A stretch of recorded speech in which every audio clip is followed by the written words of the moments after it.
অভিষেক বন্দ্যোপাধ্যায় পাশে থাকার চেষ্টা করুন। আগামী যে 26শে নির্বাচন আসছে, আমরা সকলে মিলিতভাবে, সংঘবদ্ধভাবে, ঐক্যবদ্ধভাবে আলাপ আলোচনা সাপেক্ষে বাংলার যে 94টি প্রকল্প আছে সেই 94টি প্রকল্পকে বন্ধ হতে দেব না। মমতা বন্দ্যোপাধ্যায়ের হাতকে শক্ত করব। আর গত পরশুদিন সিউড়িতে যারা মমতা বন্দ্যোপাধ্যায়কে কালিমালিপ্ত করতে চেষ্টা করেছিলেন বা করেছেন, তাদের উদ্দেশ্যে একটাই কথা বলবো, ভাই ওটা ডিএম অফিস, পাশেই জেলা পরিষদ।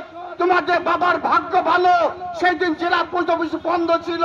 না হলে যখন তোমরা মমতা বন্দ্যোপাধ্যায়ের মুখে কালি লেপেছিলে, ওই সময় যদি আমি প্রেজেন্ট থাকতাম, ওই সময়ে যদি জেলা পরিষদ চালু থাকতো, তোমাদের বুকে লেপিয়ে হাড়গুলো আমি ভেঙে দিতাম। কারণ মমতা বন্দ্যোপাধ্যায় বাংলার যে মায়েদের, বাংলার বোনেদের, বাংলার ভাইদের মুখে হাসি ফুটিয়েছে, হিন্দু মুসলমান শিখ খ্রিস্টান ইসাই সমস্ত সম্প্রদায়ের মানুষকে একসাথে তলায় রেখেছে, সেই মমতা বন্দ্যোপাধ্যায়কে কালিমালিপ্ত করবে আমরা মেনে নেব না। তাই মাননীয় বিধানসভা তথা কিনারে বুকে 2-4টে যারা আছো তাদেরকে বলছি, সাবধান হয়ে যাও।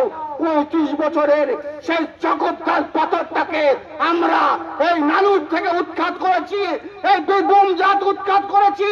তোমরা আবার বিজেপির ছত্রছায়ায় গিয়ে ভাবছো আবার বাংলার বুকে কাটাকাটি, খুনোখুনি, রাজধানী পুরাই কায়েম করবো। হবে না বন্ধু। বীরভূম জেলার মানুষ বুঝতে শিখেছে, বীরভূম জেলার মানুষ মমতা বন্দ্যোপাধ্যায়ের উন্নয়ন যজ্ঞে হাঁটতে শিখেছে। তাই তারা হিন্দু মুসলমান শিখ খ্রিস্টান ইসাই আমরা সকলে ভাই ভাই, আমাদের মধ্যে কোনো বিভেদ নাই। আমরা যৌথভাবে, একত্রিতভাবে আলাপ আলোচনা সাপেক্ষে আমরা লড়াই করব, মমতা বন্দ্যোপাধ্যায়ের হাতকে শক্ত করব।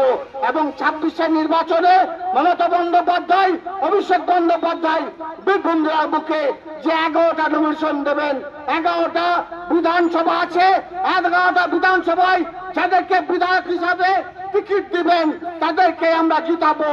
এবং তোমরা ভোট বাক্সে যাবে, শুধু শস্যের ফুল দেখবে, এই প্রতিজ্ঞা, এই শপথ নিয়ে